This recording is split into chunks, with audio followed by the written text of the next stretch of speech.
Hello, friends. I am Chevee. Welcome. How are you? How's things? How's life? How are you? You should tell me in the comments. How's the weather? It's 72 degrees here today. It's a beautiful day. We actually, my youngest, she's a sophomore in high school, got recruited by a softball coach at Penn State Fayette, not Penn State, the Division One school, but Penn State Fayette, which is technically Penn State, but it's its own thing. It's like not even D3. It's like below. It's in its own conference kind of thing. But she got recruited, and so we decided like let's check it out anyway. We never know, and so we got to go up there and see this campus, which was it's a commuter campus, which means there's no on campus housing.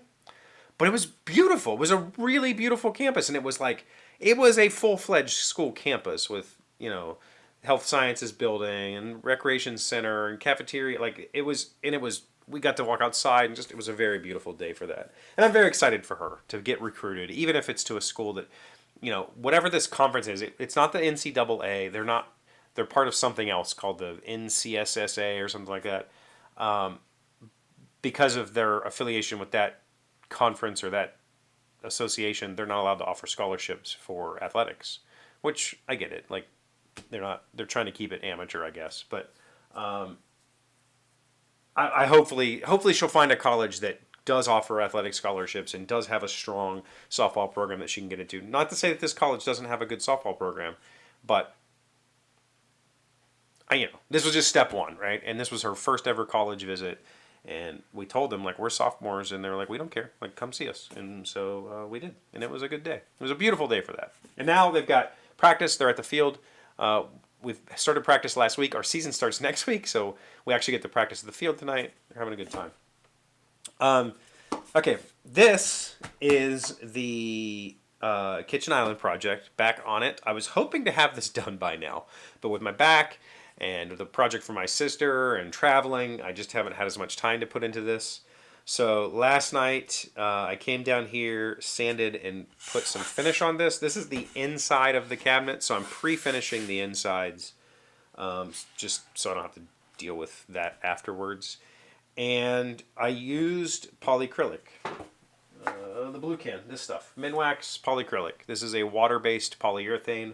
I've used this for many, many years. And I did a video on this years ago about how I use this product, because I don't use this product as advertised on the tin. I do it very, very differently. And then just recently I did a video of the tinted Varathane's version of this that's got tint in it. So a water-based polyurethane that's tinted. And I tried to use it the same way I would use this stuff, and it was a complete fail. My sister loves the project, by the way. She didn't hate it at all. She thought, I like it. Like, it looks fine. This, so on the tin here, clean, free of dust, blah, blah, blah. Apply a thin coat of finish with a high quality synthetic brush, blah, blah, blah, blah, blah. That's the part I ignore. This is water-based. This is dry wood. It's currently the winter here, which means I'm less than probably 50% humidity. I'm probably somewhere around 45% humidity. You could pour this whole can on this and it will dry just fine. Like, you're not a problem.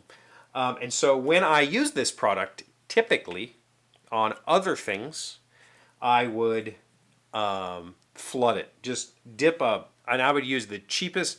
I don't use any nice brushes. I just get a synthetic, or not a synthetic. I get a chip brush, like the 25-cent brushes that hairs fall out of. Don't care. Slather it on like it's peanut butter on toast, and then throw the brush away. And this stuff levels out very well. But when you do that, you will have bumps. Duh. But you put it on in such a thick coat that it's pretty easy to sand and buff off with very little effort. Some 220 grit, or maybe even if it smooths out enough, you can get away with just like some 400, and then like a buffing pad on a sander, done. And it comes out beautifully. And sometimes I'll do a second coat if it raises the grain really bad. But a lot of times I get away with just one. This time, this is going in my kitchen. Maybe, assuming we like the final product, we'll use it. If not, I plan on selling this. Like if Malia hates it because she doesn't like the design, I'm going to sell it. So I wanted this to be done well. So I thought I would try to do what's on the tin. Now, I still didn't do synthetic bristle brush. Didn't do that part. What I decided to do was use a cabinet roller. So like a 6-inch roller, closed cell foam. It's made for putting on clear finishes or paint on cabinets that are, you know, prone to orange peel, that sort of stuff. I thought I could get away with using that kind of roller with this. PSA, you cannot. Do not recommend 0 out of 10. Not 0. It's not a 0, but bubbles everywhere. Little tiny micro bubbles all over this. Did not level out at all. I came down and it almost looked like glitter on the surface and then I, you know, started doing this and I realized it was all those bubbles popping and just flakes of polyurethane. Terrible idea. Do not do it. Do not use even a closed cell foam, like a high grade cabinet roller. Don't do it. I won't do it again.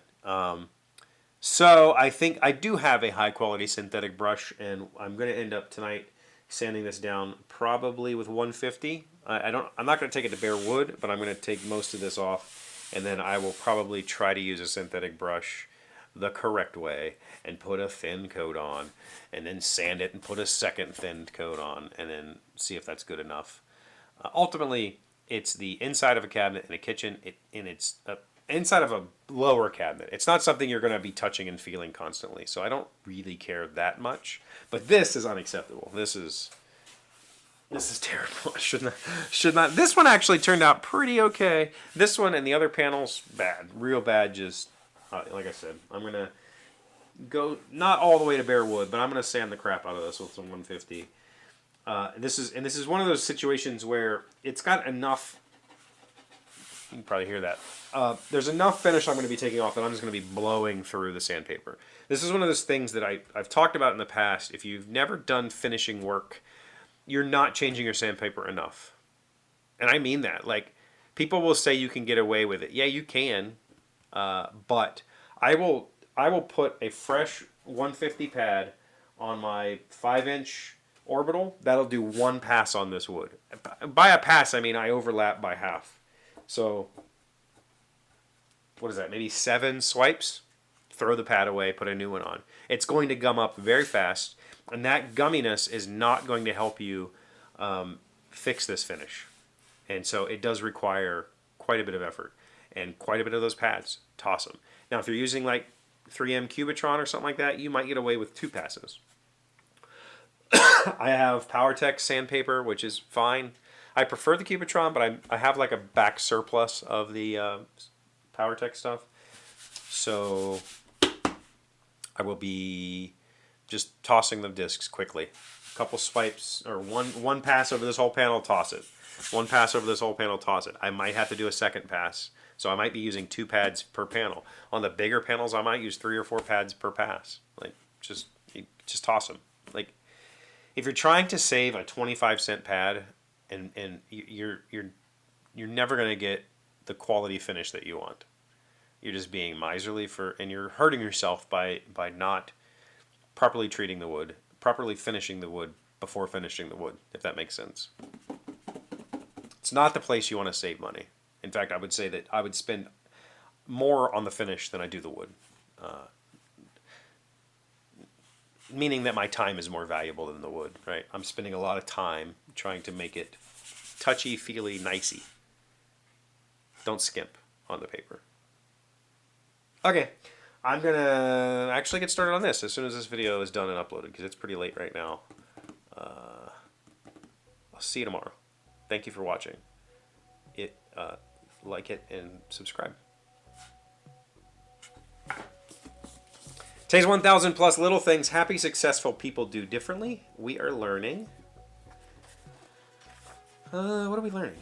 12 ways to get a second chance in life. On number 7, eliminate the non-essential. First, identify the essential, the things in your life that matter most to you. Then eliminate the fluff. This drastically simplifies things and leaves you with clean slate, a fresh, solid foundation to build upon without needless interference. This process works at any aspect of your life: work, projects, relationships, general to-do lists, and more. Remember, you can't accomplish anything if you're trying to accomplish everything. I like that. Concentrate on the essential, get rid of the rest. I think this goes back to yesterday. Figure out what you really want. You need to know that before you know what's essential. I still haven't figured out what I want. So finding the essentials is starts with cutting out the obviously non-essentials. Like, waking up and playing all of the New York Times games. Probably shouldn't be wasting my time on that.